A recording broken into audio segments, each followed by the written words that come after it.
సిద్ధార్థ కాలేజ్లో management అధ్యాపకుడిగా business పాఠాలు, సుదీర్ఘకాలం జర్నలిస్టుగా సమాజానికి విలువైన సేవలు, 7 సంవత్సరాల పాటు సాఫ్ట్వేర్ రంగంలో డెవలప్మెంట్, ప్రపంచ పెట్టుబడిదారీ వ్యవస్థపై అలుపెరుగని విశ్లేషణ. బహుముఖ ప్రజ్ఞాశాలి డి పాపారావు గారితో బర్డ్ మీడియా సమర్పిస్తున్న ప్రత్యేక కథనం. Analyst Paparao on world economy, inspiring talks with లగ్గాని, India, China, America economy growth models. నమస్కారం Paparao garu, welcome to our inspiring talks program. ఎలా ఉన్నారు? How are you? గుడ్ అండి. Thank you sir, thanks for coming to bird media. విద్యార్థి దశ నుంచి కూడా ఈ రాజకీయాలని చూసుంటారు. తర్వాత కమ్యూనిస్టులో పనిచేశారు, తర్వాత ప్రొఫెసర్గా పనిచేశారు, దాని తర్వాత జర్నలిస్ట్గా పనిచేశారు. దాని తర్వాత అంటే వివిధ రకాలుగా సొసైటీలో అన్ని హోదాల్లో మీకు అనుభవం ఉంది. ఎటు వెళ్తుంది సార్ ప్రపంచం? ఎటు వెళ్తుంది అంటే where is this world is moving? అంటే ఎకనామిక్ సైడ్ కానీ పొలిటికల్ సైడ్ కానీ వాట్ ఈజ్ యువర్ వ్యూ? అంటే చూస్తుందని బట్టి అనేది కాదు, చాలా సందర్భాల్లో మనది థింకింగ్ కరెక్ట్గా ఉంటే బేస్ ఫస్ట్ నేను యంగ్స్టర్స్ లాగా గైడెన్స్, అంటే ఇప్పుడు ఏ డైరెక్షన్లో వెళ్తుందనే దానికి మాట్లాడే ముందు ఆ డైరెక్షన్లో వెళ్తుందని చెప్పటం నేను చెప్తున్నాను మొదటి నుంచి. అందుకే మీరు ఆ ప్రశ్న కూడా అడిగారు అనేది అనుకుంటాను. ఏ డైరెక్షన్లో ప్రపంచం వెళ్తుంది అనేది గత 30 ఏళ్ళుగా నాకున్న దీనిలో 26 ఏళ్ళుగా నేను ఒక ఆర్టికల్స్ రూపంలో కానీ వీడియో రూపంలో చెప్తూ వస్తున్నాను. ఎలా చెప్తున్నాం? Not because your head is different from the head of others. మన తల ఏదో భిన్నమైంది కాబట్టి కాదు, దాన్ని మించి మన చూపులో ఉంటుంది. ప్రపంచాన్ని మనం ఎలా చూస్తున్నాం? ఇక్కడ నలుగురు ఉన్నాం ఈ రూమ్లో, ఇద్దరు కెమెరాతో పాటు మన ఇద్దరం. నలుగురు చూపు ప్రపంచం చూసేది ఒకలాగా ఉండదు. కరెక్ట్. ఒక్కొక్కళ్ళకు ఒక్కో చూపు ఉంటుంది. అందుకే నాకు ఒక మాట ఇష్టం. నాకు కొమరం భీమ్ సినిమా ట్రైబల్ వెల్ఫేర్ వాళ్ళు తీసింది. ఈ కొమరం భీమ్ కాదు, ఎన్టీఆర్, జూనియర్ ఎన్టీఆర్, అది కాదు. ట్రైబల్ వెల్ఫేర్ వాళ్ళు తీసినటువంటి కొమరం భీమ్ సినిమా ఉంది. చాలా బ్రహ్మాండమైన సినిమా. 100 రోజులు ఆడింది అది. ట్రైబల్ వెల్ఫేర్ వాళ్ళు 10 లక్షలు పెట్టి సినిమా తీస్తే అది చాలా కాలానికి రిలీజ్ అయ్యి అప్పుడు ఏది 2010లో. ఓకే.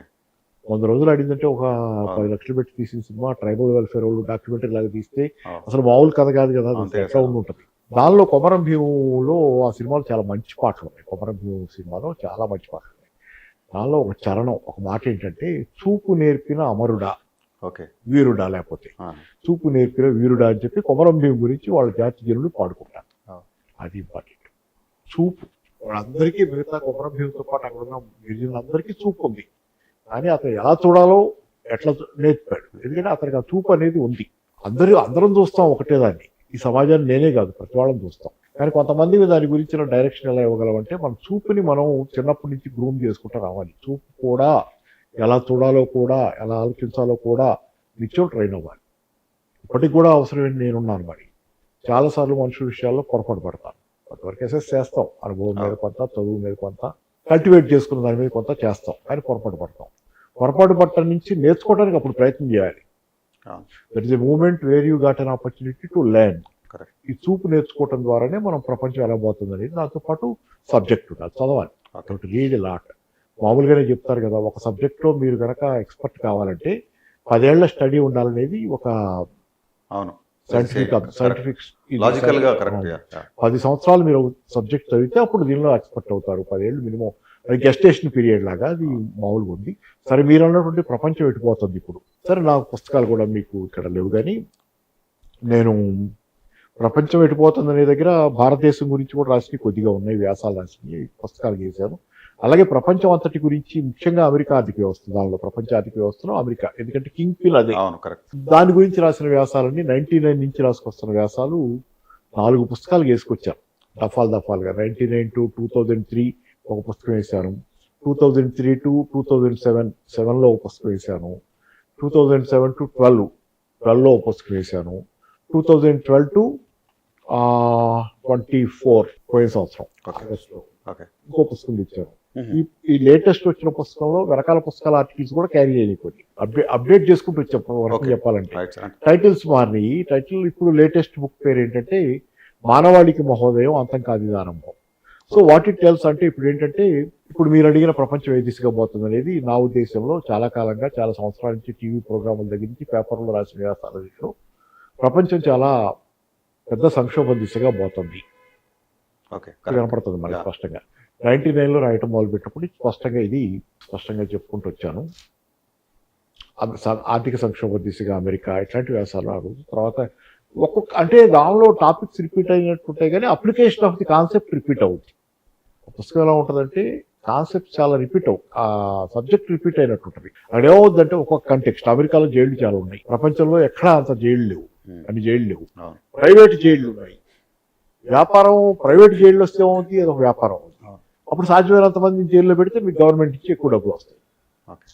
అంటే not many people know this news యాక్చువల్గా. వాస్తవం మీరు చెప్పిన అమెరికాలో ప్రైవేట్ జైల్స్. అవును, ప్రైవేట్ జైలు ఉంటే ఏంటి, ప్రైవేట్ జైలు ఒక వ్యాపారం. వ్యాపారం. So as many people as possible జైల్లో పెట్టాలి తీసుకెళ్ళి. అంటే అమెరికన్ వ్యవస్థలో మీరు చూసినట్టయితే సార్ యాక్చువల్గా వాళ్ళు ప్రతి ఒక్క దాన్ని కూడా వ్యాపారంగా చూస్తారు. అంటే అన్ని చూస్తారు కానీ ఆశ్చర్యం జైలు కూడా చూడటం. అంటే జైలు ప్రభుత్వానికి వ్యతిరేకంగానో లేకపోతే సమాజంలో నేరాలు చేసిన వాళ్ళు ట్రెడిషనో లేకపోతే ఇంకో నేరమో సమాజంలో మామూలు సివిల్ క్రిమినల్ నేరాలు చేసి పెడతారు.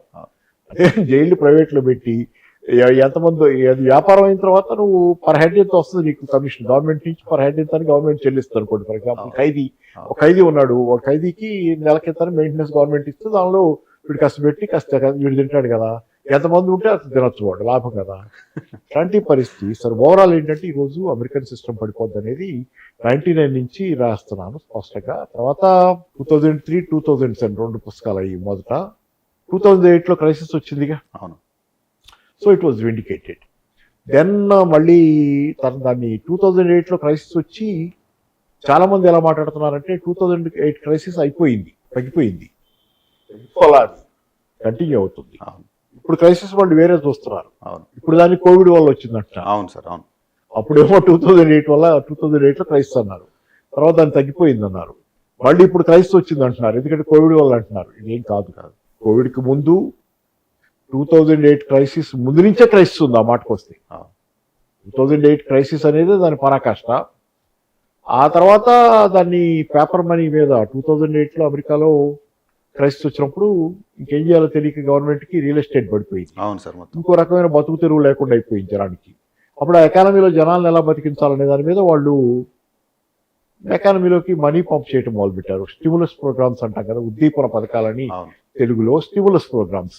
అమెరికన్ గవర్నమెంట్ అప్పుడు 2009లో క్రైసిస్ రాగానే నెక్స్ట్ ఫ్యూ మంత్స్లోనే అమెరికా అధ్యక్షుడైన ఒబామా 2009 జనవరి ఫిబ్రవరిలో అధికారంలో కూర్చోగానే $800 బిలియన్ల దాకా పెద్ద స్టిములస్ ఇచ్చాడు. అంటే ఆల్మోస్ట్ నియర్లీ $1 ట్రిలియన్ ఉద్దీపన. అంటే ఏంటి, ఎకానమీలోకి మనీ వదిలాడు. జనాలకి ఉద్యోగాలు లేవు, కొనుగోలు శక్తి లేదు, ఎకానమీ స్లంప్ అయిపోయింది. అప్పుడు ఎకానమీలోకి మనీ వదిలాడు, దివాలా తీసిన కంపెనీలకు కొంత ఇచ్చాడు, జనాలకు కొంత చేరేటట్టు చేశాడు. సో ఎకానమీ గ్రీన్ బ్యాక్ అంటాం కదా డాలర్ని, గ్రీన్ బ్యాక్స్ బాగా ముద్రగొట్టి వదిలాడు ఎకానమీలో. దాన్ని వీళ్ళు తర్వాత ఏంటంటే కొంత ఎకానమీ కోలుకున్నట్లు కనపడింది. ఎందుకంటే జనాల చేతిలో డబ్బులు వెళ్తే వాళ్ళు కొనుగోలు చేస్తారు. ది బై థింగ్స్, ఫుడ్ కావచ్చు ఏదైనా కొనుక్కుంటారు. కొంటే మీకేమవుతుంది, వ్యాపారస్తుడికి పారిశ్రామికవేత్తకి వాడు తయారు చేసిన సరికి అమ్ముడు పోతుంది. వీడు కొంటే అమ్ముడు పోతే వాడు ఫ్యాక్టరీ తెరుస్తాడు. వాడు ఫ్యాక్టరీ తెలిస్తే మళ్ళీ కొంతమందికి ఉద్యోగం వస్తే సొసైటీలో పర్చేసింగ్ పవర్ ఇంకా పెరుగుతుంది. సొసైటీలో పర్చేసింగ్ పవర్ ఇంకా పెరిగితే మీకు ఆటోమేటిక్గా ఇంకో ఫ్యాక్టరీలోని 10 మెషిన్లే పనిచేసిన చోట 20 మెషిన్లు పనిచేస్తాయి ఈసారి. ఇట్లా ఎకానమీ ఎకనామిక్ సైకిల్ క్రియేట్ చేయడానికి అట్లా మనీ పంప్ చేశారు. కానీ ఏముంది, అది గ్రీన్ బ్యాగ్స్ పంప్ చేసావు నిజమే, ఆ గ్రీన్ షూట్స్ వచ్చినాయి అన్నారు అప్పుడు ఒబామా. అప్పుడు ఆ గ్రీన్ షూట్స్ వస్తున్నాయి. ఇవన్నీ ఈ డబ్బులు పంప్ అయ్యేసరికి ఎకానమీ కాస్త జాబ్స్ వచ్చినట్టు అవి కనపడ్డాయి. గ్రీన్ షూట్స్ కాదు, గ్రీన్ షూట్స్ రాలా, గ్రీన్ బ్యాగ్స్ అట్లాగే మాత్రం. ఎందుకంటే మీకు ఆ డబ్బులు ఒకసారి ఎగ్జాస్ట్ అయిపోయిన తర్వాత ఎకానమీలోకి పంపారు. సో నా చేతిలో కొంచెం డబ్బులు వచ్చినాయి, నేను ఖర్చు పెట్టుకున్నాను. మళ్ళీ దెన్ నాకు ఉద్యోగం ఒకసారి పోనీ ఆ ఎకానమీ కొంచెం రివైవ్ అయినట్లు కాబట్టి నాకు పార్ట్ టైం ఉద్యోగం వచ్చింది, అయింది. Okay, pulling on. ఈ డబ్బులన్నీ ఎవరి దగ్గరికి వెళ్ళిపోతాయి కదా, మళ్ళీ నా దగ్గర ఉండవు ఇక డబ్బులు. వస్తే పార్ట్ టైం ఉద్యోగం వస్తే మళ్ళీ దాని మీద బతుకుతుండాలి. ఈ డబ్బులన్నీ ఏ టెక్నాలజీ కంపెనీ ఓనర్ దగ్గర లేకపోతే ఇంకోటి దగ్గర, వాల్మార్ట్ వాడి దగ్గర, ఎవడో దగ్గర చేరుతాయి. మళ్ళీ సొసైటీ అంతా డ్రై, ఎడారి, డబ్బులు ఎక్కడ ఉండవు, మళ్ళీ క్రైసిస్ బిగిన్ అవుద్ది. ఏంటంటే ఇవన్నీ ఏంటంటే ఎకానమీ, క్యాపిటలిస్ట్ ఎకానమీ చచ్చిపోయింది ఇప్పుడు కాదు. అమెరికన్ ఎకానమీ క్యాపిటలిజం తాలూకుది 1970sకే చచ్చిపోయింది. 70s చివరికే అది డెత్ అయిపోయింది. తర్వాత 1979, 76, 79 మధ్య ఇట్ ఈస్ డెడ్.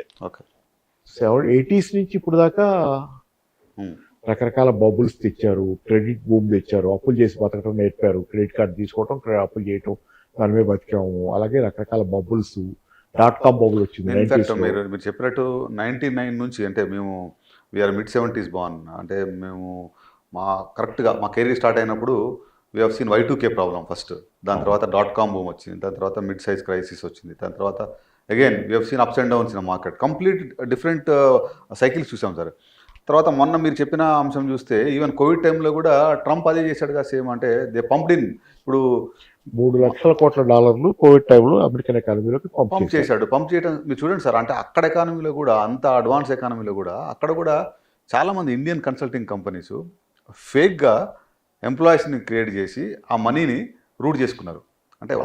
అంటే ఒక విధంగా ఎకనామిక్ సైకిల్ కోసం మనీ చేస్తే మార్కెట్లోకి, అంటే ఏ ఆ వ్యవస్థలో అయినా చూడండి, ఆర్థిక వ్యవస్థలో అయినా సరే ఈ ఫేక్ అంటే ఒక దాన్ని సరైన ఉద్దేశంకి తీసుకెళ్లకుండా దాన్ని పక్కదారి మళ్లించే వ్యవస్థలు కూడా ప్యారలల్గా ఉన్నట్టే కనబడుతున్నాయి. అంటే ఈ సొసైటీయే క్యాపిటలిజం నేను ఏదైతే అంటున్నాను, ఇదే గ్రీడ్ మీద ఆధారపడింది, దురాశ మీద, ఫియర్ అండ్ గ్రీడ్. ఓకే, దీనిలో మోటివేటింగ్ ఫ్యాక్టర్స్ ఏంటంటే మార్కెట్లోనే కాదు, ఇది షేర్ మార్కెట్లోనే కాదు, మొత్తం ఓవరాల్ ఎకానమీలోని మనిషికి motivating factors fear and greed, okay, భయము, దురాశ నడిపిస్తాయి. అందుకే చార్మినార్ బ్యాంకు ఎక్కువ వడ్డీ ఇస్తారంటే పోయి మునుగుతారు. నాకు గుర్తుంది సార్, అంటే మునుగుతారు కదా జనం. అది ఆ దురాశే. మరి అది ఎట్లా ఇస్తాడు వీడు, ఎక్కడి నుంచి ఇస్తాడనే ప్రశ్న వేసుకోకుండా పోయి ఇస్తానగానే పోయి పెట్టామంటే వాళ్ళని తప్పు పట్టాల. సామాన్యులు కాస్త డబ్బులు ఉంటే బాగుంటుంది అనుకుంటారు, చేతిలో మరీ కష్టంగా ఉందని చెప్తున్నారు. హైదరాబాద్ లాంటి మెయిన్ సెంటర్ లో పెద్ద బోర్డు పెట్టి అడ్వర్టైజ్మెంట్ చేస్తే అప్పుడు మనల్ని నడిపించే ఫోర్సెస్ ఫియర్ అండ్ గ్రీడ్, క్యాపిటలిజంలో నడిపించే ఫోర్సెస్ ఫియర్ అండ్ గ్రీడ్. కాబట్టి దాన్ని అంతకంటే పెద్దగా ఓవరాల్గా ఇప్పుడు సార్ మీరు అంటే వేర్ ఈజ్ ఇట్ గోయింగ్? ఇప్పుడు మీరు అమెరికన్ సిస్టమ్ని కొంత ఎక్స్ప్లెయిన్ చేశారు, మీరు చైనా చూడండి, అంటే కంపేర్ చేస్తే అంటే both are very large economies, వరల్డ్లో వాళ్ళు నిజంగా డామినేటింగ్ పవర్స్ రెండు ఎకనామిక్ వైజ్గా. అంటే why China is so successful? మరియు అమెరికాతో కంపేర్ చేస్తే చైనా, అంటే మనకి లోపల ఏం జరుగుతుందో తెలియదు కానీ బట్ చైనా నిజంగా హైలీ సక్సెస్ఫుల్ మోడల్గా కనబడుతుంది. అంటే 80s వాళ్ళు లిబరైజేషన్కి వెళ్ళారు, మనం 90s వెళ్ళాము, but you look at the 30-40 years growth, massive growth. 50s ఉన్న చైనాకి ఇప్పుడు 2025లో ఉన్న చైనాకి కంపేర్ చేస్తే అంటే అమేజింగ్ గ్రోత్ స్టోరీ అది. అంటే ఎందుకు, what was the fundamental reason ఏమంటుంది మీకు, అంటే మీ ఉద్దేశంలో? అంటే ఒకటి కాదు, ఒక రీజన్ అని కాదు, రీజన్స్ ఉన్నాయి. ఓకే, ఒకటి బేసిక్గా China is like India 1970s 80s beginning 80s touch అయ్యే పాయింట్లో చైనా పరిస్థితి కూడా భారత్ పరిస్థితి, భారత్ కంటే కూడా పేదది. అవును. అట్లాంటి చైనా ఆ తర్వాత కాలంలో ఇటు క్లీప్స్ అండ్ బౌండ్స్లో డెవలప్ అయింది. దానికి కారణం మళ్ళీ సరే అక్కడ హ్యూమన్ రిసోర్సెస్ మీద, మానవ వనరులను మనం మాట్లాడతాం, హ్యూమన్ రిసోర్సెస్, మనుషులకి కొంచెం మావో సెట్టింగ్ జరిపిన కల్చరల్ రెవల్యూషన్ చాలా డ్యామేజ్ చేసింది చైనాని. కానీ అదే కల్చరల్ రెవల్యూషన్ కష్టపడటాన్ని కూడా నేర్పింది, శ్రమ పట్ల గౌరవాన్ని, కష్టపడటాన్ని నేర్పింది. చాలా తప్పులు చేశారు, మావో చాలా తప్పులు చేశాడు, ప్లస్లు ఉన్నాయి, మైనస్లు ఉన్నాయి. దాంతోపాటుగా మీకు ఏంటంటే ఇప్పుడు జీ జిన్పింగ్ ఉన్నాడు కదా చైనా అధ్యక్షుడు, ఆయన కూడా కల్చరల్ రెవల్యూషన్లో కరెక్షన్ కోసం అని చెప్పి రూరల్ ఏరియాకి పనిష్మెంట్ ఇవ్వబడ్డవాడే. I suffered. He one of the ధనవంతుల కుటుంబంలో పుట్టినవాడు. జీ జిన్పింగ్ ధనవంతుల కుటుంబంలో పుట్టాడు. వాళ్ళ నాన్న కమ్యూనిస్ట్ పార్టీ నాయకుడు, వాళ్ళ నాన్నకి శిక్ష పడింది, వాళ్ళ నాన్నని బాగా జనాలు కల్చరల్ రెవల్యూషన్ ఏముంది, పబ్లిక్ వచ్చి మెడలో నేను పనికిమాలను ఉండి నేను దొంగనని చెప్పి ఇది ఏలాంటి తీసి అట్లా రకరకాలుగా చేశారు.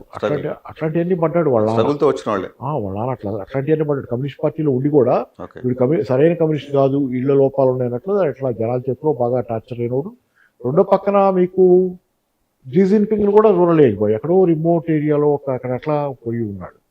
పోయి అట్లా ఒక ఆర్ఫన్ లాగా ఇట్లా ఒక చిన్న గుహ లాంటి చోట్ల దాంట్లో ఉంటా ఆ లైట్ ఉండి లేకపోతే అంటే అట్టర్ దారుణమైనటువంటి గ్రామీణ రైతాంగం, పేద కూలీలు ఉంటారు కదా, వాళ్ళతో పాటు పని చేసుకుంటారు, రోజు కష్టపడటం, నానా కష్టపడి చేశాడు. కానీ he has no regrets about it. నన్ను అదే తయారు చేసినట్టు. జీ జిన్పింగ్ ఎప్పుడు బావో నన్ను ఇలా చేశాడు అలా, నాకు ప్యూరిఫికేషన్ జరిగింది అంటాడు. ఐ వాజ్ ప్యూరిఫైడ్ అన్నాడు. So that is the way he struggle నుంచి నేర్చుకున్నాడు. నేర్చుకున్నాడు. That's the point. అట్లా చైనాలో చాలా మందికి కొంత దానిలో చాలా లోపాలు ఉన్నాయి. అనవసరంగా చాలా మందిని చదువు పోయింది, అసలు చదువులు లేవు, కాలేజీలు యూనివర్సిటీలు మూసి పారేశారు, పెద్ద చదువులతో దొంగలని చాలా చేశారు. దాంతోపాటు ప్లస్ కొద్దిపాటి మైనస్లు, అదే కొద్దిపాటి ఇట్లాంటివి కూడా బెనిఫిట్స్. సరే ఏదేమైనా చైనా దాంతో మానవ వనరుల బేస్ అనేది ఏర్పడింది చిత్రపాటి. ఇది ఆ బేస్ మీద డెంగ్ సియాఓపింగ్ సంస్కరణ అనేది ఇచ్చాడు. తెస్తా ఏం చెప్పాడు, మనమేమి ఎక్కడికో వెళ్ళటల్లా, అంటే పెట్టుబడిదారి దీనిలోకి వెళ్ళిపోవటం లేదని చెప్పడం కోసం పిల్లి నల్లదా తెల్లదా కాదు, ఎలుకల్ని పట్టుద్దా లేదా ముఖ్యం అన్నాడు. అంటే మావో టైంకి కానీ దానికి కానీ ఏంటంటే ఒక రెవల్యూషనరీ జీల్ అనే పేరుతో ఓవర్ ఎంతూజియాజం నడిచింది.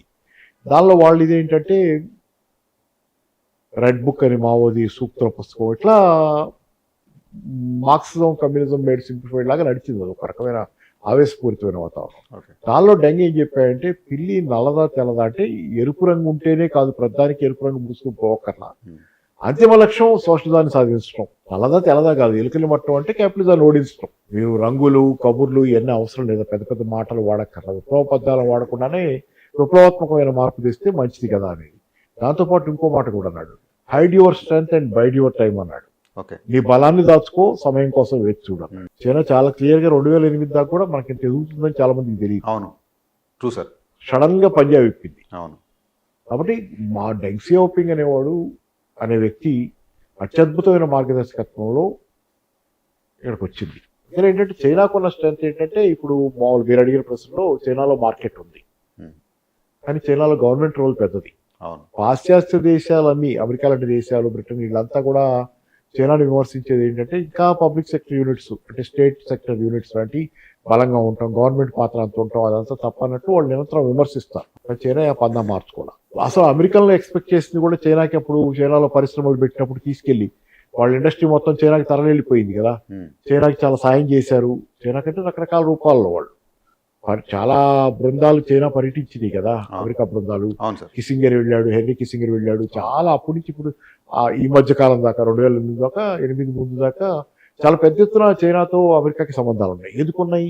సోవియట్ యూనియన్ లేదా, అప్పుడు సోవియట్ యూనియన్ ఉండేది కదా 91 దాకా. ఆ సోవియట్ యూనియన్ ని దెబ్బ కొట్టాలంటే చైనాని దగ్గర చేసుకోవాలి. దాంతో చైనా దగ్గర చేసుకున్నారు. చైనా ఏమో దాన్ని సక్సెస్ఫుల్ గా తనకు అనుకూలంగా వాడుకుంది, వాతావరణం కరెక్ట్ అనుకూలంగా వాడుకుంది. వాడుకొని అది రైజ్ అయింది. సరే పోతుంది. సోవియట్ యూనియన్ పోయిన తర్వాత కూడా చైనా హ్యాస్ డన్ బిఫోర్.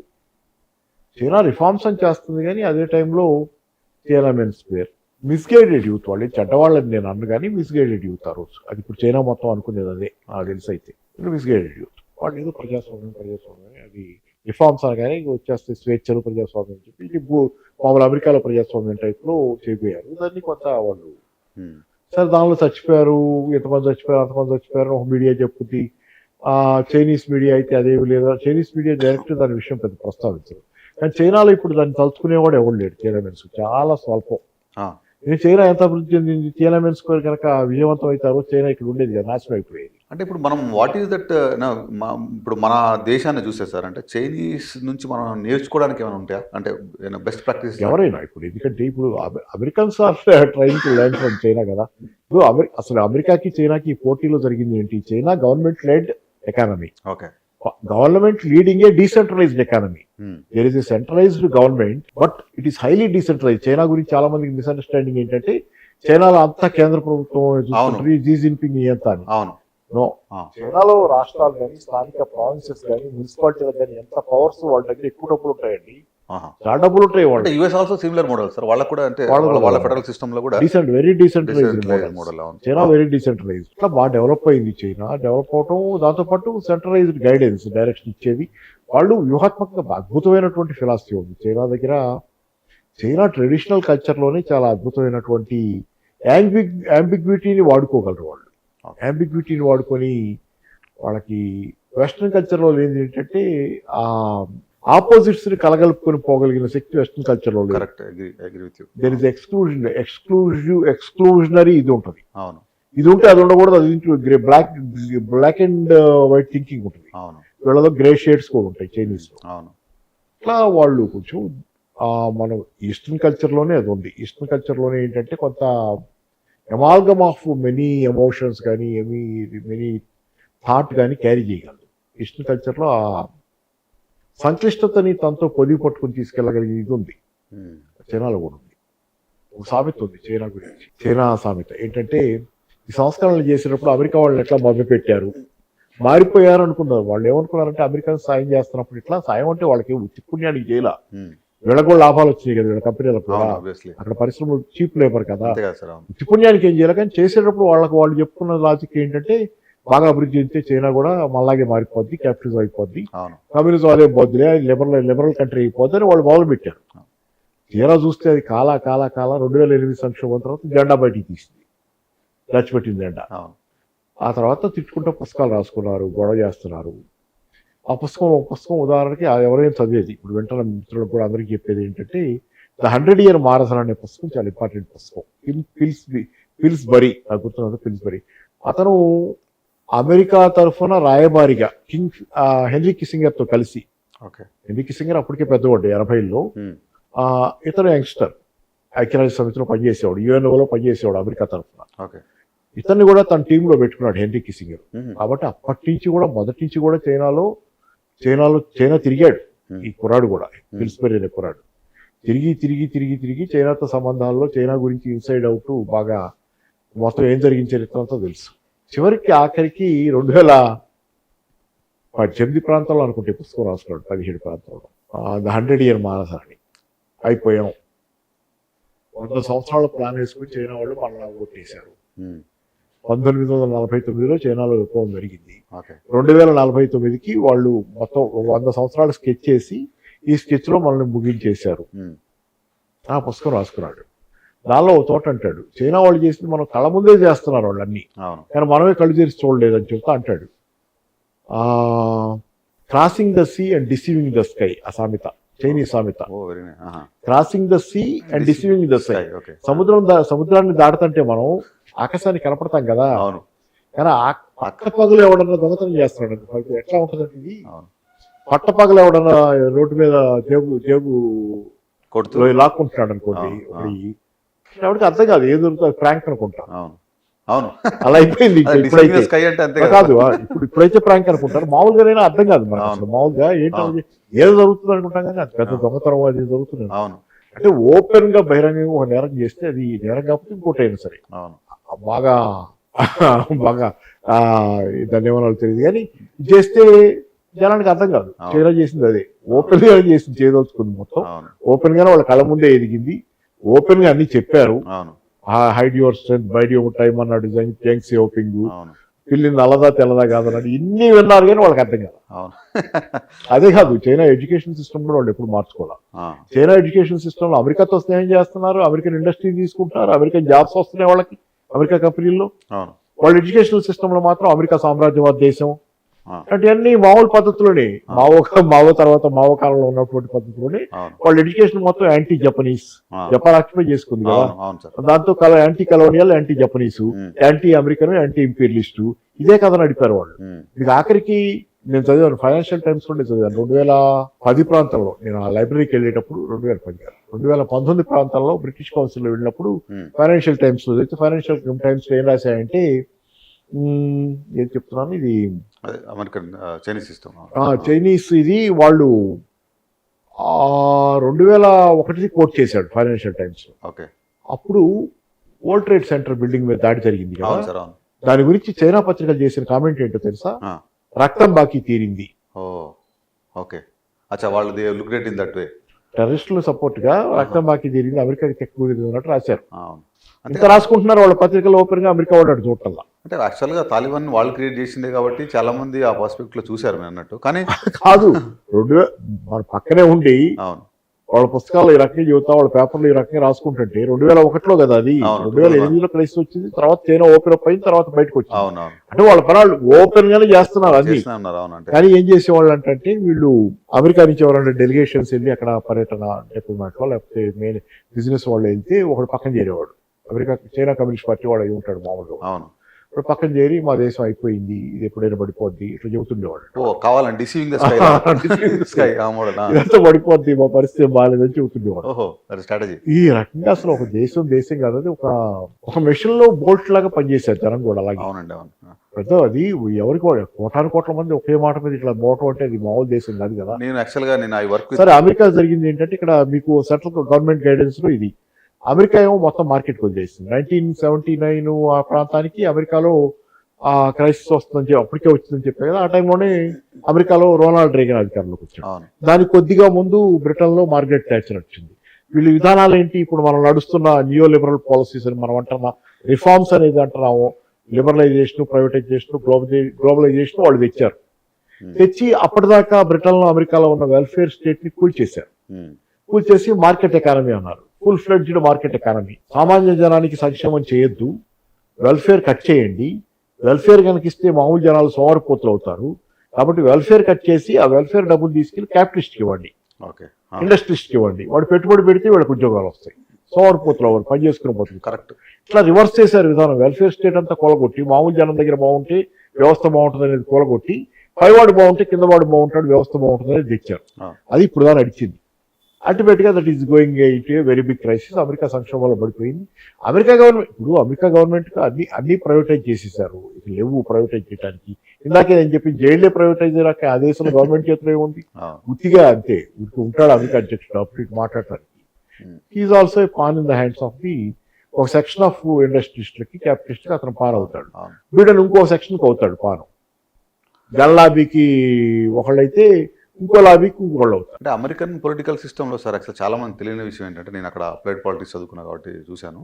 అంటే మనలాగా కాకుండా హై లెవెల్లో కంప్లీట్లీ క్యాపిటలిస్టిక్ ఓరియంటేషన్ ఉంటుంది. అంటే మీరు మనం చూసాం కదా యాక్చువల్గా ట్రంప్కి ఎవరైతే ఈ ఆయిల్ మాఫియా ఉంటుంది కదా సార్, వాళ్ళు మన India when we are buying the oil from Russia, వాళ్ళు దే ఆర్ బిగ్ అంటే క్లాట్ అంటే అక్కడ వాళ్ళది ఒక బిగ్ చాలా ప్రెజర్ గ్రూప్ అది వాళ్ళది. ఆయిల్ ఏవైతే మ్యానుఫ్యాక్చరింగ్ కంపెనీస్ ఉన్నాయో వాళ్ళంతా ట్రంప్ ఎలక్షన్ ముందు ఫండ్ చేశారంట. సో వాళ్ళు దే ఆర్ అంటే very aggressively they are opposing. ఎందుకు మనం ఇండియాకి మనకు తెలుసు కదా సార్, మన ఆయిల్ ఇంపోర్ట్ అనేది చాలా పెద్ద, it's a big revenue for all other మార్కెట్స్కి, అంటే అదర్ కంట్రీస్ కూడా. వాళ్ళు చెప్తుంటారంటే వాళ్ళు they put lot of pressure on Trump పర్సనల్గా. ప్యారిస్ కన్వెన్షన్ నుంచి కూడా అందుకే బయటికి పోయాడు. ఎన్విరాన్మెంటల్ పొల్యూషన్ ఉందనేది అసలు పొల్యూషన్ వెదర్ ఎన్విరాన్మెంటల్ చేంజే లేదంటాడు కదా, ఇదంతా బోగస్, వీళ్ళంతా అబద్ధాలు కోరలాడతాడు. సో ప్యారిస్ కన్వెన్షన్ నుంచి బయటకు వెళ్ళిపోయాడు. ఆ petrol lobby working for petrol lobby. Solar alternative ఎనర్జీకి ఇచ్చిన ఎలక్ట్రేషన్స్ తగ్గించేశాడు. ఆమె చైనా ఏమో పక్క ఎలక్ట్రిక్ వెహికల్స్ తో చాలా దూరం దూసుకుపోతుంది, ఎలక్ట్రిక్ వెహికల్స్ పెరిగిపోతున్నాయి చైనాలో. రెండో పక్కన అమెరికా ఇప్పుడు ఎలక్ట్రిక్ వెహికల్ ఇదిని అదే తొక్కేస్తుంది. తొక్కేసి ఇప్పుడు ఆల్రెడీ మళ్ళీ కొత్త చేంజెస్ వస్తున్నాయి. ఇది మన internal combustion engine, petrol diesel తో పనిచేసే ఇంజన్లతో కార్లు ఎక్కువ వచ్చేది. ఆల్రెడీ గ్రీన్ రెవల్యూషన్ అనేది, గ్రీన్ వెహికల్స్ అనేవి మూమెంటం లేదు, పెద్దగా అమ్ముడు పోని పరిస్థితి నెమ్మదిగా వస్తుంది. యూరోప్ లో కూడా అది జరుగుతుంది చూడండి. యూరోప్ లో కూడా పెట్రోల్ లాబీ కావచ్చు, ఏదైనా కావచ్చు. ఈ లేటెస్ట్ మొన్న వాళ్ళ అంతకుముందు ప్లాన్ ఏంటంటే యూరోప్ లో కూడా 2050 నాటికి ఏదో జీరో కార్బన్ ఏదో ఉంటారు కదా అవ్వాలని, అన్ని వదిలేస్తున్నారు. అన్ని లేవు, అన్ని మళ్ళీ వదిలేసుకొని పెట్రోల్ డీజిల్ వాడుకుందాం అని నిర్ణయించుకొని ఎలక్ట్రిక్ వెహికల్స్ ని నెగ్లెక్ట్ చేస్తున్నారు, వాళ్ళ ఎజెండాలో లేకుండా చేస్తున్నారు. కానీ ఇప్పుడు మీకు ఏదైనా సరే, ఏదైతే అడ్వాన్స్డ్, ఏదైతే helpful for many people in society, అదే గెలుస్తుంది. వీళ్ళు ఎన్ని చేసినా అదేం మారదు. అంటే నాకు అనిపిస్తుంది సార్, ఇప్పుడు మనం చూస్తే ఇప్పుడు వరల్డ్స్ లార్జెస్ట్ మార్కెట్ మనది, అంటే ఆల్మోస్ట్ 150 కోట్ల మంది జనాభా. సో ఇంత జనాభా మార్కెట్కి నాకు ఒక విషయం ఎప్పుడు కూడా నితిన్ గడ్కరీ గారు చెప్తుంటారు ఏంటంటే, మనకి ఆల్టర్నేట్ ఫ్యూయల్ గ్రీన్ ఎకానమీలో మనం అంటే హైడ్రోజన్ తీసుకొస్తే మన ఇండియా రెవల్యూషన్ అవుతుంది. హైడ్రోజన్ మనమే ఇన్ఫ్యాక్ట్ వేరే కంట్రీస్కి సప్లై చేసే కేపబిలిటీకి వెళ్దాం. అది పాసిబుల్ అవుతుందంట సార్ మీకు? అంటే ఎకనామిక్ పాయింట్ ఆఫ్ వ్యూలో కానీ, లేకపోతే అంటే ఇన్ రియాలిటీ మనం నిజంగా టార్గెట్ పెట్టుకొని చేస్తే ఇంత ఇంపోర్ట్ చేసే ఆయిల్ని మనం ఖర్చు తగ్గించుకోవచ్చు, మన ఇండియన్ ఎకానమీ కూడా it will get in to a very large scale. అంటే పాసిబుల్ అవుతుందా మీ ఒపీనియన్లో? బికాజ్ యూ సీన్ ఒక అంటే పాసిబుల్ అంటే ఇప్పుడు రిలయన్స్ అంబానీకి జామ్నగర్ రిఫైనరీ ఉంది, సోలార్ ఎనర్జీ వస్తే జామ్నగర్ రిఫైనరీ ఏం క్లోజ్ కావాలి? అయిపోతుంది ఆబ్వియస్లీ. మరి వాడు వ్యాపారాలు దెబ్బతింటాయి. ప్రాక్టికల్ గా చూస్తే. అందుకే రాల్ఫ్ నాడార్ అని చెప్పి అమెరికాలో అప్పట్లో మిడిల్ 80s దాకా కూడా ఉన్నాడు, తర్వాత కూడా ఉన్నట్టున్నాడు, నాకు పేరు గుర్తులేదు కానీ ఎగ్జాక్ట్లీ ఎంతకాలం పనిచేశాడు. రాల్ఫ్ నాడార్ అని చెప్పి అమెరికన్ కన్జ్యూమర్ యాక్టివిస్ట్, చాలా పుస్తకాలు కూడా రాశాడు. ఓకే. జనాల తరఫున మాట్లాడాడు, కన్జ్యూమర్ దీని తరఫున జనాల తరఫున కూడా మాట్లాడాడు రాల్ఫ్ నాడార్. అమెరికన్ ప్రెసిడెంట్ గా కూడా కంటెస్ట్ చేసినట్టున్నాడు. అతను ఒకసారి అంటాడు, ఏమనంటాడంటే American petrol lobby won't let the solar energy develop because sun is not in their hands అంటే. సన్ వాళ్ళ కంట్రోల్లో లేడు కదా, సూర్యుడు పెట్రోల్ లాబీ చేతిలో లేడు, కాబట్టి పెట్రోల్ లాబీ సోలార్ ఎనర్జీ రానివ్వదు అంటాడు. అర్థమైందా మీకు? అమెరికాలో సోలార్ ఎనర్జీ డెవలప్ అవ్వాలంటే అంత ముందున్న పెట్రోల్ లాబీ సమస్తం బద్దలైపోతే కానీ రాదు. మీరు వెస్టర్న్ ఇంట్రెస్ట్ ఉన్న చోట మీకు డెవలప్మెంట్ అంత ఈజీ కాదు. చైనాలో అది లేదు. గవర్నమెంట్ గైడ్ చేస్తుంది, వెస్టర్న్ ఇంట్రెస్ట్ ఏం లేదు దానిలో. ఇది అల్టిమేట్ గా what ever is good we should take it అనేది చేసుకుంటూ పోతున్నారు. కానీ మిగతా సొసైటీలో అలా ఉండదు. అది ఏ సొసైటీలోనైనా కొన్ని కొన్ని ఇంట్రెస్ట్ ఉంటాయి, ఆ ఇంట్రెస్ట్ గ్రూప్స్ ఉంటాయి, వాళ్ళ ప్రెషర్ ఉంటుంది, దాని ప్రకారమే పోద్ది సిస్టమ్. మీకు భూగోళాంతటికి మంచిది, పర్యావరణ కాలుష్యం పోవాలి, హరిత ఇంధనం రావాలి, కాలుష్యం పెరిగిపోయి జనాలు చచ్చిపోతారంటే ఒక క్యాపిటలిస్ట్ విడిగా ఎందుకు దానిలో మీకు ఇది వస్తాడు? అందరు కలిసి అసలు రారు. వాడు దానిలో కూడా లాభాలు సంపాదించుకోవడం ఆలోచిస్తాడు తప్పితే అదే ఒక గవర్నమెంట్ అయితే ఆలోచిస్తుంది. దానికి లాభాల ప్రశ్న లేదు కదా అక్కడ. అది ఆలోచిస్తుంది మార్చాలంటే డైరెక్షన్ మార్చడం, స్టీరింగ్ దాని చేతిలో ఉంది కదా. ఇక్కడ స్టీరింగ్ ఏముంది? క్యాపిటలిస్ట్ ఎవడి ఇష్టానుసారం అరాచకం, ఎనార్కీ ఆఫ్ ప్రొడక్షన్, ఎవడికి ఎలా మోస్తే ఆ పని చేస్తున్నాడు. మీకు అందుకే కార్ల్ మార్క్స్ ఒక మాట అంటాడు, కార్ల్ మార్క్స్ క్యాపిటల్ పుస్తకంలో ఒక అతన్ని కోట్ చేశాడు. ఆ అతను ఇలా అన్నాడు, క్యాపిటల్ కోట్ చేసిన దానిలో మార్క్స్ కోట్ చేసి ఏమన్నా అంటే, ఒక క్యాపిటలిస్ట్ కి 50% లాభం ఇస్తే you will be okay happy, 100% లాభం ఇవ్వండి అబ్బో పొంగిపోతాడు, 150% ఇవ్వండి అసలు మామూలుగా ఆగడు, గాల్లో తేలుతుంటాడు, 300% ఇవ్వండి వాడిని ఉరిపోసేతాడు, వాడే అమ్ముతాడు. ఇది క్యాపిటలిజం. అంతే కదా. మరి అట్లాంటి సిస్టమ్ ఫెయిల్ అవుకేమవుద్ది? ఒక state guided planned economy. On the other side మరి మార్కెట్ ఎందుకు ఉండంటారా? మరి మీరు అడగచ్చు, మార్కెట్ కూడా ఉంది చైనాలో. మీకు ఇక్కడ సింపుల్ లాజిక్ ఒకటే, నేను 2 ముక్కలు చెబుతాను. మార్కెట్ ఎకానమీలో నెంబర్ ఆఫ్ పీపుల్ తాలూకు పర్చేసింగ్ బిహేవియర్. మన ఇప్పుడు మార్కెట్లో ఇప్పుడు మనం అందరం 140 కోట్ల చేస్తే ఉంది ఇది. ఈ దేశంలో ఫర్ ఎగ్జాంపుల్ ఒక ప్రోడక్ట్ వచ్చింది, మార్కెట్లో లాంచ్ అయింది. నాకు గుర్తున్న టెక్స్ట్ బుక్ ఎగ్జాంపుల్ చెబుతా. It is a left hand potato peeler. Potatoes peel చేయడానికి లెఫ్ట్ హ్యాండ్ తో పీల్ చేసి పీలర్ వస్తుంది మార్కెట్లోకి. దాంతో పాటు ప్యారలల్ గా ఇంకోటి కూడా రైట్ హ్యాండ్ పొటాటో పీలర్ కూడా వచ్చింది. రైట్ హ్యాండ్ తో ఆపరేట్ చేసి ఇచ్చాడు. రైట్ హ్యాండ్ తిన తిప్పితే పొటాటో పీల్ అయ్యి వస్తుంది బయటికి. ఇస్తే ఏది సక్సెస్ అవుతుంది మార్కెట్ లో? రైట్ హ్యాండ్ సక్సెస్ అవుతుంది. రైట్ హ్యాండ్ అవుతుంది, ఎక్కువ రైట్ హ్యాండ్. మరి ఈ ఫెయిల్ అయింది ఏమవుద్ది? వైండ్ అప్ అయిపోయి లాస్ట్ లో వెళ్ళిపోతారు. దీన్ని డిసైడ్ చేసింది ఎవరు ఇక్కడ? ఫెయిల్ అవటం సక్సెస్ అవటం కన్జ్యూమర్ కదా. అంటే consumer has given votes to right hand potato peeler, దాన్ని ఓట్ చేశాడు, సపోర్ట్ చేశాడు. కాబట్టి మార్కెట్ ఎకానమీలో ఏంటంటే నాకేం కావాలి, కన్జ్యూమర్కి ఏది నచ్చింది, ఏది నచ్చలేదు, ఏది ప్రొడ్యూస్ చేయాలి, ఏది ఆపేయాలి ప్రొడక్షన్ అని డిసైడ్ చేసేది ఎప్పుడు మార్కెట్ ఎకానమీ. ఇంతమంది అభిప్రాయాలను ఒక సెంట్రల్ గవర్నమెంట్ తీసుకోలేదు. ఆ సోషలిస్ట్ గవర్నమెంట్ ఏదైనా ప్లాన్డ్ ఎకానమీ అన్నా కానీ మీరు కోట్ల మంది ఇంతమంది అభిప్రాయాన్ని తీసుకుని మీరు తయారు చేయలేరు. అందుకే సోవియట్ యూనియన్ లో ఆనాడు షాడీ ప్రోడక్ట్స్ ఏది పడితే వాళ్ళు చేసింది మీరు కొనాలి అంతే. వాళ్ళు ఏదో టేప్ రికార్డర్ అని ఇస్తాడు, బండగా ఉంటుంది అది. చైనా వాళ్ళదేమో సోనీ కంపెనీ టేప్ రికార్డర్ అద్భుతంగా ఉంటుంది అసలు, దాన్ని దిగెళ్తా మీరు ఉంటుంది. నువ్వు మార్కెట్ కొనుక్కో, లేకపోతే ఇంటికి పో, అంతేగాని నువ్వు ఇక్కడ గోల్ లేదు. మార్కెట్ డ్రివెన్ ఎకానమీ అయినప్పటికీ కూడా sir, but capitalist are playing a major role, అంతేనా సార్? క్యాపిటలిస్ట్ ఉన్నారు కానీ క్యాపిటలిస్ట్ కి జాక్మాకి ఏమైంది? జాక్మాయేనా? జాక్మా క్లిప్పులు పెడితే పోయి కొన్నాళ్ళు జపాన్ లో పోస్టర్లో పనిచేసుకున్నాడు కదా. మరి జాక్మా అమెజాన్ వీళ్ళకంటే కూడా ఆయన ఎవరున్నాడు, అమెజాన్ సిఇఓ ఆయన ఉన్నారుగా, ఎలాన్ మస్క్ వీళ్ళకంటే తక్కువ నేను కాదు, వాళ్ళకంటే తక్కువ కాదు కదా. జాక్మా ఎంత పెద్దోడు, అలీబాబా మామూలు కంపెనీ. ఎలాన్ మస్క్ ఎక్కడున్నాడు అప్పట్లో? అట్లాంటి జాక్మా చైనా ప్రభుత్వం క్లిప్పులు పెడితే ఎక్కువ ఎగిరి పడకని చెప్పి అది ఇది మాట్లాడుతున్నాడు పోయి. క్లిప్పులు పెడితే పోయి జపాన్లో కొన్నాళ్ళు ప్రొఫెసర్గా పనిచేస్తున్నాడు, ఏమైపోయాడు? Governments are powerful than the capitalistic there, so that's అంటే దేర్ ఆర్ ప్రాబ్లమ్స్. చైనాలో కూడా కరప్షన్ అన్ని ఉన్నాయి, గవర్నమెంట్ కమ్యూనిస్ట్ పార్టీలో కూడా కరప్షన్ ఉన్నాయి, but still again they are trying to control it. China ఈ రోజు కరప్షన్ కంట్రోల్ చేస్తాం తీరు అనేది ప్రపంచానికి ఎక్సెంప్లరీ ఎక్స్ట్రాడినరీ మోడల్. వియత్నాంలో కూడా జరుగుతుంది, వియత్నాంలో కూడా జరుగుతుంది. They controlling corruption like anything. అది పీపుల్ లో ఆ పార్టీ పట్ల గౌరవాన్ని పెంచింది పబ్లిక్ లో. కానీ సర్ప్రైజింగ్ ఏంటంటే, మీకు ఎక్కడైతే ఎలక్షన్ లేవని చెబుతారో, ఎక్కడైతే ప్రజాస్వామ్యం లేదని చెబుతారో, ఆ దేశంలో క్యూ అనే సర్వే సంస్థ ఉంది చైనా, అమెరికాలో. క్యూ అనే సర్వే సంస్థ చాలా సర్వేలు చేస్తుంది ప్రపంచమంతా, వెరీ పాపులర్, చాలా ప్రెస్టీజియస్ సంస్థ. క్యూ సర్వే ప్రకారం చైనా జనాభాలో 85% పైగా మా ప్రభుత్వం మా కోసం పనిచేస్తుంది, ప్రజల కోసం పనిచేస్తుంది, ఇది మా ప్రభుత్వం నమ్ముతున్నారు. Correct sir. But then it is democracy. మీరు చదవండి, నెట్లో చూసుకోండి. నేను ఇప్పుడు అంతా మాట్లాడుతూనే ఉన్నా కదా. Q survey and China public opinion on its government. ఆ తర్వాత మీరు అమెరికా గురించి చేస్తే అదే సర్వే అమెరికా గురించి చేసింది. క్యూ చేస్తే అమెరికాలో 35% ఈ గవర్నమెంట్ మా కోసం పనిచేస్తుంది, మిగతా వాళ్ళంతా ఇది కార్పొరేట్ల కోసం పనిచేస్తుంది. ఈ 15 ఏళ్ల క్రితం సర్వే.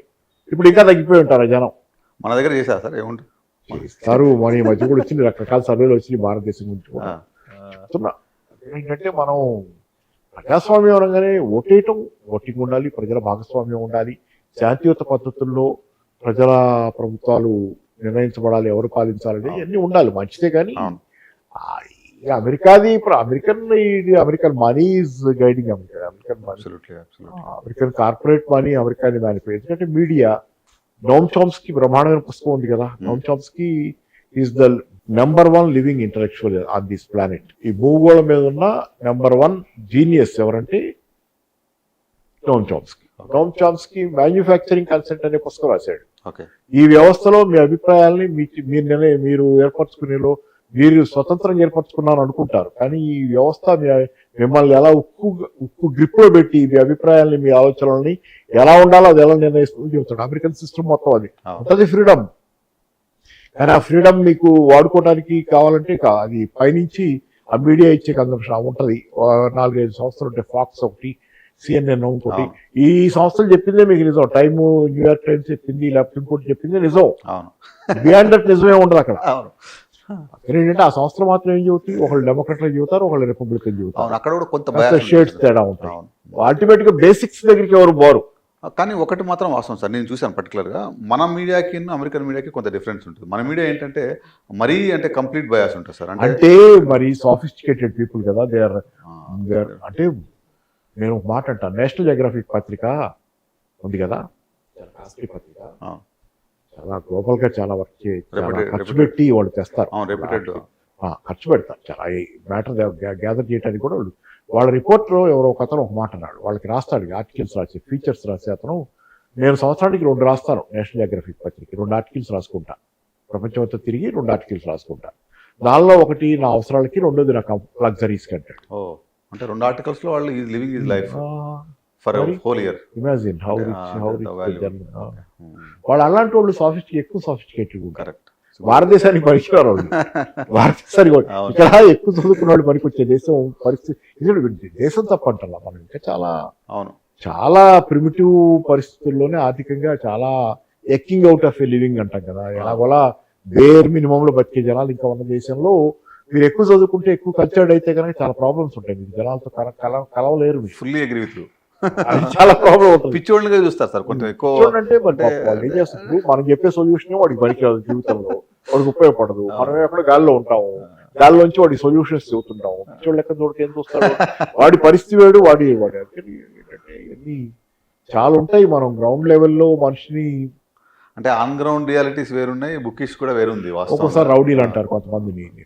రౌడీలు అంటే రౌడీ మంచిది కాదు, హింస ఎన్ని, లేకపోతే జులుం చేయటం, వసూళ్ళు మంచిది కాదు. కానీ ఒకసారి కొంతమందికి అనవసరంగా రౌడీ అనే పేరు వస్తుంది. ఆ రౌడీ అనే పేరు వాడు జనాల కోసం ఇప్పుడు ఒక రకంగా గ్రౌండ్ లెవెల్లో ఉంటాడు, ఆ బస్తీల్లో ఎక్కడ ఉంటాడు. ఆ బస్తీ జనాలకు రకరకాలైనటువంటి ఈతి బాధలు, సమస్యలు, వాళ్ళ సమస్యలు వ్యవస్థలో పరిష్కారం కావు. పోలీసులు ఏమో వాళ్ళు పోవాలంటే అంత ఈజీగా పోలేరు పోలీస్ స్టేషన్కి. నన్నే పెడతారేమో, పోయి కంప్లైంట్ చేస్తే జైల్లోని వాళ్ళకి భయం కూడా ఉంటుంది పోలీసుల దగ్గర పోవాలంటే. రెండోది ఏమో చట్టం దగ్గర అడ్వకేట్ని పెట్టుకుని ఏం చేసేముండదు, లాబింగ్ చేయాలి, పొలిటీషియన్స్ వీళ్ళకి అందుబాటులో ఉండరు. ఎవడుంటాడు, స్థానికంగా ఉండే జబర్దస్తి చేసేవాడు అందుబాటులో ఉంటాడు. వాడి తన్ని వీడి సమస్య పరిష్కారం చేస్తాడు, రెండో వాడిని తన్ని, వాడిని రౌడీ అంటారు. ఈ వ్యవస్థ మీరు వ్యవస్థ ఫెయిల్యూర్ రౌడీలు పుట్టడానికి కారణం అవుతుంది. అంటే మీరంటే అందరు రౌడీలు కాదు. ప్రజల సమస్యలు పరిష్కారం చేసే వాళ్ళకు కూడా రౌడీ అనే పేరు ఉంటుంది ఒక్కోసారి. మరి అది మంచి పద్ధతి కాదు. జనతా దర్బార్, జనతా బజార్, జనతా దర్బార్, జనతా గ్యారేజ్, జనతా గ్యారేజ్ బాగుంటుంది. Good movie. వాళ్ళు ఈ మధ్య టీఆర్ఎస్ ఆఫీస్ వాళ్ళు మా ఆఫీస్ జనతా గ్యారేజ్ అంటే గుడ్ మెసేజ్ ఓరియంటెడ్ మూవీస్. అంటే మళ్ళీ అగైన్ సొసైటీలో కూడా మంచి మెసేజ్. అదే సింపుల్. అదే మరి వాళ్ళు చూసి ఏమనుకుంటారు, ఎవరు ఇట్లా మాట్లాడుతున్నాడు, ఇట్లా చేస్తున్నాడు, ఇటు రౌడీ వెదవరా అంట. మరి ఇన్ఫాక్ట్ మన సినిమా హాల్లో చూసి మాత్రం సపోర్ట్ కొట్టాం. అదే సార్. అంటే ఇప్పుడు సార్ ఫైనల్గా జస్ట్ వాంటెడ్ టు అండర్స్టాండ్ ఓవరాల్గా మనం ఇప్పుడు భారతదేశం చూసుకుంటే, మన ఇండియన్ ఎకానమీ చూసుకుంటే, మనం with pride we are saying we're 4th largest ఎకానమీగా అయ్యాం. బై 2027కి మనం 3rdకి వెళ్తాము వరల్డ్లో అంటాం. అంటే మీ ఒపీనియన్లో ది షిఫ్ట్ ఏదైతే ఉందో, అంటే లాస్ట్ 10 yearsలో 15 yearsలో వచ్చినటువంటి shift, is it going in a right direction and is it good for hour youth? ఇంకా స్టిల్ చూస్తే మనమేమో లార్జెస్ట్ ఎకానమీ కానీ స్టిల్ అన్ఎంప్లాయ్మెంట్ ప్రాబ్లం ఉంది, స్టిల్ ఇండస్ట్రియల్లో ఇంకా చాలా రిఫార్మ్స్ రావాలి. అన్ఎంప్లాయ్మెంట్ అంటే సిస్టమ్ ప్రాబ్లం, సిస్టమే మారాలి. సిస్టమ్ మారటం అంటే సోషలిజం రావాలని నేను అంటాను, వేరే విషయం. కానీ ప్రపంచం అంతా అమెరికాలో నిరుద్యోగం ఉంది, దేశం నిరుద్యోగం లేని సిస్టమ్ లేదు ఇక్కడ. ప్రపంచ దేశాలు తక్కువ లేవు.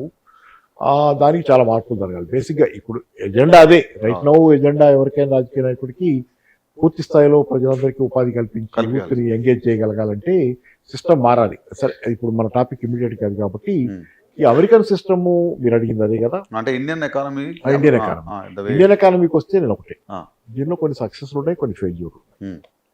ఎక్కువ ఫెయిల్యూర్లు ఉన్నాయి. ఎందుకంటే వీళ్ళు కూడా ఏంటంటే బీజేపీ గవర్నమెంట్ కూడా కొన్ని చేసింది, పిఎల్ఐ లాంటి కొంత సక్సెస్, కొంత ఇది మొబైల్ ఫోన్స్ బాగా ఎక్స్పోర్ట్ చేయగలుగుతున్నాం, చాలా పెరిగిపోయింది మొబైల్ ఫోన్స్ ఎక్స్పోర్ట్ ఇండియా నుంచి. కొంత పిఎల్ఐ సక్సీడ్ అయ్యింది. మేక్ ఇన్ ఇండియా కాన్సెప్ట్ కూడా మేక్ ఇన్ ఇండియాలో పార్టీగా దాన్ని కంటిన్యూషన్ పిఎల్ఐ అట్లా సక్సీడ్ అయ్యింది. కానీ కార్పొరేట్ ట్యాక్స్ తగ్గించారు చూసారా, 10% తగ్గించారు. 2019లో ఒకేసారి 32% ఆర్డర్ ఉంది, 22%కి కార్పొరేట్ ట్యాక్స్ తగ్గించారు. అంటే కార్పొరేషన్ ట్యాక్స్ కట్టడం అనేది 10% వాళ్ళకి జేబులో మిగుల్చుకోవడానికి. 32 రూపాయలు కట్టే చోట 22 రూపాయలే కట్టండి అన్నారు కార్పొరేషన్. దానివల్ల ఏమి లాభం జరిగింది? కార్పొరేషన్లో లాభాలు చూపించుకోవడానికి వాళ్ళ ప్రాఫిట్ మామూలు బ్యాలెన్స్ షీట్లో లాభాలు ఎక్కువ కనపడితే దానివల్ల డివిడెండ్ ఎక్కువ ఇచ్చుకున్నారు, షేర్ హోల్డర్లు బాగుపడ్డారు. పబ్లిక్ ఏమో అడిగింది, వాళ్ళు ఏమైనా పెట్టుబడులు పెట్టారా, లాభాలు వచ్చినాయి, లాభాలు పెరిగినాయి కదా, ఎందుకు పెట్టలా? వాళ్ళు పెట్టుబడులు పెట్టలా. వాళ్ళు 10% అదనంగా కట్టాల్సింది వాళ్ళ దగ్గర మిగిలిపోతే వాళ్ళు లాభాల్లో చూపించుకున్నారు, దేర్ హ్యాపీ. దాన్ని తిరిగి పెట్టుబడి పెట్టలా. కానీ వీళ్ళ ఫిలాసఫీ ఏంటి? గవర్నమెంట్ హామీ ఫిలాసఫీ, కార్పొరేట్లకు కనుక మనం రాయితీ ఇస్తే, ఈ విధంగా ట్యాక్స్లు ఇట్లాంటివి తగ్గించి వాళ్ళకి ఎదురు డబ్బులు ఇస్తే వాళ్ళు పెట్టుబడి పెడితే జనాలకు ఉద్యోగాలు వస్తాయి. ఇదే రేగన్ సిద్ధాంతం, ఇదే మార్గరెట్ థాచర్ సిద్ధాంతం, లిబరలైజేషన్ పాలిటిక్స్ ఇయే. మరి వై బీజేపీ గవర్నమెంట్ స్వదేశీ అని చెప్పే government, BJP government has to have different ఆలోచనలు ఉండాలి. అలా కాకుండా ఏం చేస్తున్నారు వీళ్ళు, అదే అమెరికన్ ఇదే తెచ్చి కార్పొరేట్లకు ఇవ్వండి జనాలకు వస్తాయి అంటున్నారు. దెన్ వాట్ ఏమవుతుంది? కార్పొరేట్లకు ఇస్తే వాళ్ళు పెట్టుబడి కార్పొరేట్ వాడు ఎప్పుడు పెడతాడు పెట్టుబడి? లాభం ఉన్నప్పుడు పెడతాడు. లాభం ఎప్పుడు వస్తుంది? మార్కెట్లో డిమాండ్ ఉండి అమ్ముడు పోతే వస్తుంది. అంటే మార్కెట్లో డిమాండ్ ఉందా లేదు చేసుకుని వాడు పెట్టుబడి పెడతాడు. ఫర్ ఎగ్జాంపుల్ ఇందా నేను చెప్పిన right hand potato pillar, left hand potato pillar ఉన్నాయి. రైట్ హ్యాండ్ పొటాటో పిల్లర్ మార్కెట్లో సక్సీడ్ అయింది, left hand potato pillar eliminate అయిపోయింది, ఎవడు కొండ కాబట్టి లెఫ్ట్ హ్యాండ్తో. సో దాంతో ఏమవుద్ది, రైట్ హ్యాండ్ పొటాటో పిల్లర్ బాగా లాభాలు వస్తుంటాయి వాడికి ఒక బిగినింగ్ లో. అంటే వెంటనే దిగిపోతారు చాలా మంది మార్కెట్లో, 5-6 దిగుతారు, దీనిలో లాభాలు వస్తున్నాయి, లాభాల మార్జిన్ తగ్గుతుంది. అది కానీ కామన్ బిజినెస్ సైకిల్ సార్ అది. అంటే ఏంటంటే మీకు మార్కెట్లోకి ఎవడైనా కొత్తగా రావాలన్నా పెట్టుబడి పెట్టాలన్నా, అసలు ఉన్నవాడైనా పెట్టుబడి పెట్టాలన్నా మార్కెట్లో డిమాండ్. ఆల్రెడీ ఉన్నవాడికి బాగా లాభాలు వస్తుంటే కొత్తవాడు వస్తాడు పెట్టుబడి పెట్టాలి, అక్కడ నాకు కూడా ఏమైనా వస్తుందేమోనని. అసలు ఆల్రెడీ 72%, 73% కెపాసిటీతో పనిచేస్తుంటే ఇండస్ట్రీ, 100% కెపాసిటీతో ఏ ఇండస్ట్రీ పనిచేస్తుంది? ఈరోజు ఎవరేజ్ కెపాసిటీ తీస్తే 75% లోపు, 75% కూడా లేదనుకుంటా ఎవరేజ్ కెపాసిటీ అంతే. అంటే ఒక ఇండస్ట్రీలో 100 సరుకులు ఉత్పత్తి చేయగలిగే చోట, 100 యూనిట్స్ ఉత్పత్తి చేయగలిగే చోట 75 చేస్తున్నాడు, 74, 73, 72 చేస్తున్నాడు. మిగతా చేయటంలా మూసేసి ఆ యంత్రాల వరకు ఐడియల్ గా పెట్టి ఉంచుతున్నాడు, పని చేస్తున్నాడు వాటిలో. ఎందుకంటే మొత్తం ఉత్పత్తి చేస్తే అమ్మేది లేదు, మార్కెట్లో డిమాండ్ లేదు. ఆల్రెడీ ఉన్న ఇండస్ట్రీస్టే మొత్తం తన కెపాసిటీ అంతా వాడుకుండా ఇండస్ట్రీలో కొన్ని మెషిన్స్ మూలపడేసి వాటిని వాడకుండా ఆ మిగతా వాటి మీద ఒక 70% 72% ప్రొడక్షన్ చేస్తుంటే కెపాసిటీ తక్కువ, ఇంక కొత్త రా అంటే అవును ఇంకొస్తాడు. అవును ఇది నిరంతరంగా మన గోల. అది నా గోల కూడా ఇదే నిరంతరం ఎన్ని సంవత్సరాలు. అమెరికన్ మన బీజేపీ గవర్నమెంట్ ఫెయిల్యూర్ దానిలో ఉంది. ఓకే కళ్ళకిందులుగా చూస్తున్నారు. ఏమనంటే ఏమంటారు, మేము ఇంత సాయం చేస్తున్నాం మీకు, యానిమల్ స్పిరిట్స్ అయ్యి మీ దగ్గర అంటారు. మీ దగ్గర ఉండాలి కదా స్పిరిట్, పెట్టుబడి పెట్టి లాభాలు సంపాదించి. డిమాండ్ లేకుండా యానిమల్ స్పిరిట్స్ ఎక్కడి నుంచి వస్తాయి? So that misguided policy. PLI లాంటి సక్సెస్ అయిన దేశంలో ఉత్పత్తి చేయడంలో మిస్గైడెడ్ పాలసీ, దానివల్ల అసమానతలు పెరిగినాయి, దేశంలో సమస్యలు పెరిగినాయి. సో ఏంటి రెమెడీ? ఇప్పుడే దాని మీద వాట్ వుడ్ బి మెయిన్ అంటే we need to, ఇప్పుడు ఫర్ ఎగ్జాంపుల్ రెమెడీ ఏముంది, పర్చేసింగ్ పవర్ పెరగాలి, డిమాండ్ పెరగాలి, అంటే మార్కెట్ డిమాండ్ పెరగాలంటే జనాల్లో మళ్ళీ అగైన్ మనీ రావాలి, సర్కిల్ రావాలి. అదే రావాలంటే ఇప్పుడు మీ జాతీయ ఉపాధి హామీ పథకం అంటున్నాం, జాతీయ ఎన్ఆర్ఈ చేస్తుంది. జయరామ్ అది ఏదో ఎంతో కొంత నత్తలు అడకడం ఇంకో అడకడం, అది చాలా రూరల్ ఏరియాలో డిమాండ్ తెచ్చింది. జనాల చేతిలో 600 210 వెరీ క్రూషియల్ సార్. ఇన్ఫాక్ట్ ఇప్పుడు ఆ పథకానికి ఏం చేశారు వీళ్ళు? స్టేట్ గవర్నమెంట్ షేర్ పెట్టి కొన్ని అన్ని చేసి ఇంక్రీజ్ చేసి అంటున్నారు కదా, 100 రోజుల నుంచి అది చేశారు. ఇప్పుడు 100 రోజులు ఉన్నప్పుడు ఎన్ని రోజులు పని ఇవ్వగలిగారు? 100 రోజులు ఉంది ముందాక, మొన్నటి దాకా 100 రోజులు గ్యారంటీడ్ పని. అది అవును దానిలో నిజంగా పని ఎంత వచ్చింది? యావరేజ్ దేశవ్యాప్తంగా 50 days కూడా రాలా, అరౌండ్ 50 days వచ్చినాయి. అరౌండ్ 50 days కే మీరు పెట్టిన 86,000 కోట్లు ఖర్చు అయిపోయి, ఆ పైన అప్పు కూడా చేయాల్సి వచ్చింది. నెక్స్ట్ ఇయర్ దానిలో ముందే అడ్వాన్స్ వాడుకోవాల్సి వచ్చింది. మరి 50 రోజుల పనికే అంత తలకిందులు అయిపోయి మీ బడ్జెట్ సరిపోకపోతే 100 days కి డబల్ కావాలి. 50 రోజుల పని 86,000 కోట్లు అంటే సుమారుగా 1,70,000-1,80,000 కోట్ల దాకా దానికి కావాలి 100 రోజులకి. ఆ పైన 40 రోజులు ఉన్నాయి కదా, ఆ పని కూడా ఇచ్చారనుకోండి జనానికి, వీళ్ళు చేస్తారండి? ఎట్లా చేస్తారు చెప్పండి? అది అంటే దాంట్లో మీరు చూస్తే సార్ యాక్చువల్గా అంటే కొంచెం ఇండెప్త్కి వెళ్ళి చూస్తే కానీ దాంట్లో పనికి ఆహార పథకం అని మనం ఉంటే కదా, అలాంటి పథకాలు రూరల్లో ఏదో చిన్న గ్రామంలో శుభ్రం చేసుకుంటే గుంతలు దొవ్వుతానో కూడా కొంత డబ్బులు వస్తాయి. పనికి ఆహార పథకం వేరు, పనికి ఆహార పథకాలు చాలా కాలం ఉన్నాయి, చాలా పని చేస్తే తిండి పెట్టేవాళ్ళు ఇట్లాంటివన్నీ. కానీ ఇది పనికి ఆహార పథకంలో మీకు ఉద్దీపన లేదు, స్టిములస్ లేదు. ఎకానమీ మొత్తానికి బూస్ట్ ఎప్పుడు వస్తుంది? పనికి ఆహార పథకంలో ఎకానమీకి బూస్ట్ రాదు. ఆ రోజుకి ఆ రోజు వాడిని చచ్చిపోకుండా బతికిస్తాం మా అన్నం పెట్టి. కానీ డబ్బులు ఇస్తే వాళ్ళ చేతిలో వాళ్ళు ఖర్చు పెట్టినప్పుడు మార్కెట్లో మూవ్మెంట్ వస్తుంది. 210 రూపాయలు తీసుకెళ్తారు ఇంటికి కూలీ వర్కింగ్ జాతీయ ఉపాధి హామీ పథకంలో, తీసుకెళ్ళి ఒక 2 రూపాయలు పెట్టి షాంపూ ప్యాకెట్ కొంటాడు, రూపాయి పెట్టు. అది ఇండస్ట్రీ కదా, షాంపూ ప్రొడ్యూస్ చేసి కూడా ఇండస్ట్రీ. మొత్తం పెద్ద చైన్ కదులుద్ది, పెద్ద చైన్ కదులు. అది దానికి ఫుడ్ ఈ రోజు ఎక్కడ ఉన్నాయిలేండి.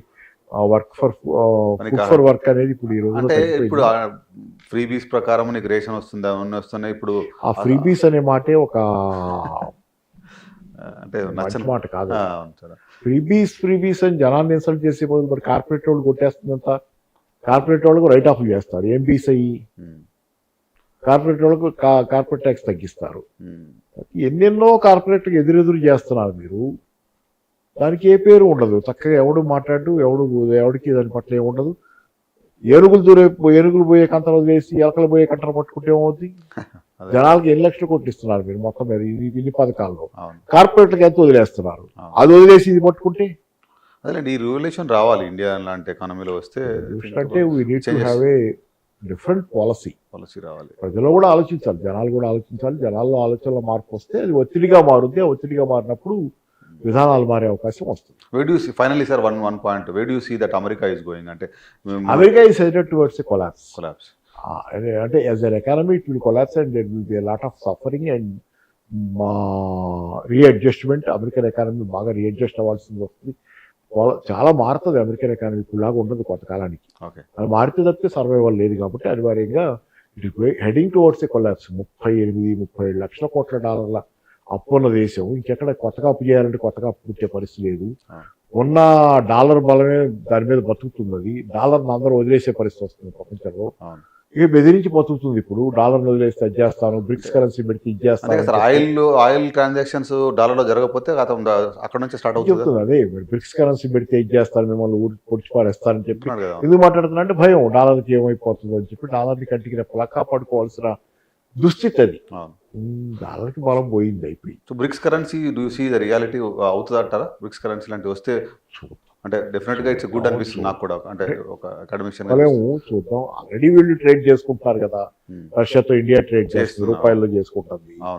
ఆ చైనాలు కూడా బహుశా రెనింబీతో చేసుకుంటుంది చేసుకుంటారు. అవును. అలాగే బ్రెజిల్తో లోకల్ కరెన్సీలో ఆల్రెడీ బయలేటరల్ గా చేసుకుంటున్నారు కాబట్టి బ్రిక్స్ కరెన్సీ చూద్దాం ఈ యాక్చువల్గా ఈ మన సౌత్ ఎస్పెషల్లీ తెలుగు రాష్ట్రాల్లో ఉన్నటువంటి విద్యార్థులు ఎవరైతే ఉన్నారో యూఎస్ ఫ్రెండ్స్ యూఎస్కి స్టడీ వీసాకి వెళ్ళడం, అక్కడ H1B ఇవన్నీ ఐ థింక్ లాస్ట్ 2 yearsలో ట్రంప్ తీసుకున్నటువంటి డిసిషన్ చూస్తే డెఫినెట్గా కొంత అనిశ్చితి ఉంది, కొంత అంటే స్టెబిలిటీ లేదు, అది రిస్కీలాగా కనబడుతుంది. So any message that you wanted to give to the next generation on the economic point of view, వాళ్ళ కెరీర్ పాయింట్ ఆఫ్ వ్యూ, ఇవన్నీ ఓవరాల్గా చూస్తే ఏమన్నా any message that you wanted to give sir వాళ్ళకి?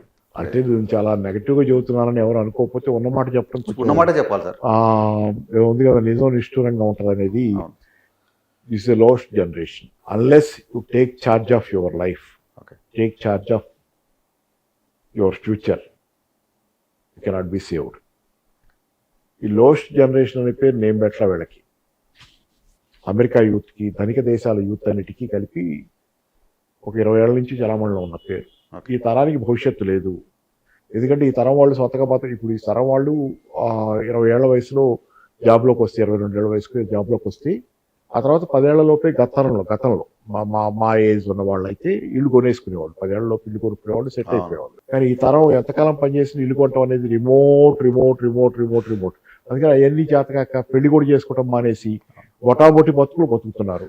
వాళ్ళ స్టూడెంట్ లోన్స్ తీసుకుని చదువుకుంటారు కదా అమెరికాలో.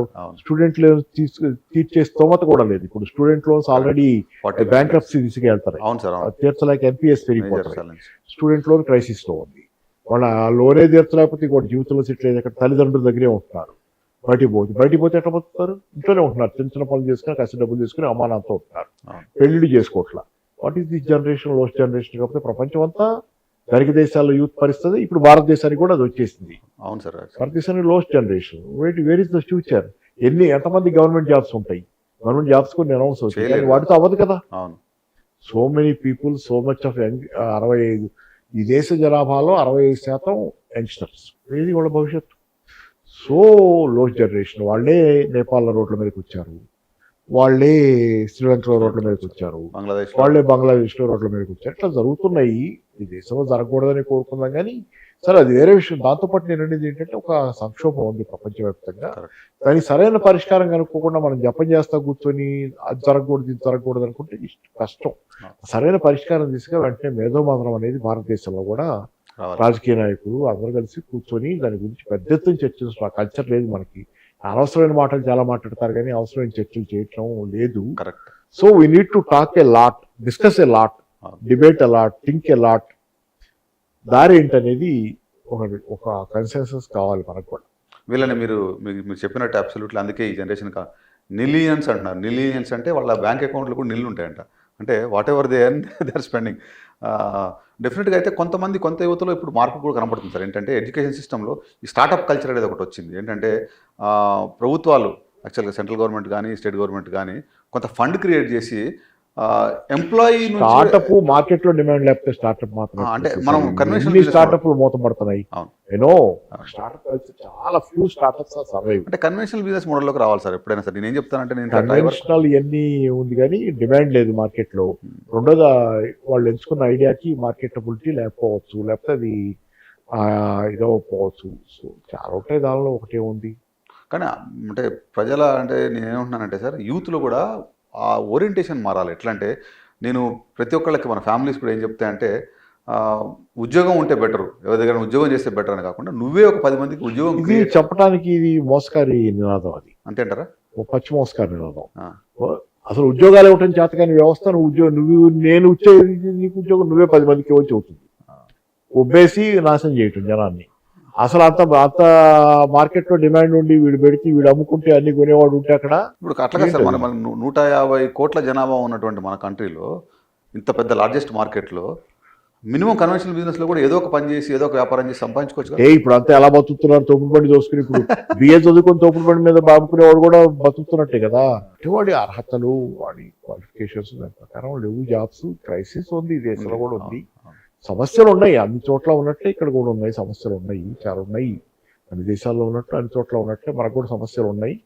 కాకపోతే ఏంటంటే మనం కూడా ఇంకా ఎస్కేప్ లోనే ఉన్నాం. యూట్యూబ్ వీడియోలు చూసుకుంటాం 24 గంటలు. అసలు సమస్యలు వదిలేసి వాట్సాప్ నో ప్రాబ్లం. చాలా మంది మాట్లాడతారు కాబట్టి వాళ్ళు తెలుసుకునే ఉంటే మాట్లాడండి, చూడండి. కానీ అసలు సమస్యలు వేసి ఎస్కేప్ రూట్లో పోతే జనరేషన్కి రేపు అసలు సమస్య ఫేస్ చేయాల్సి వచ్చినప్పుడు it will be very harsh. Thank you sir. Good message to all. నమస్కారం.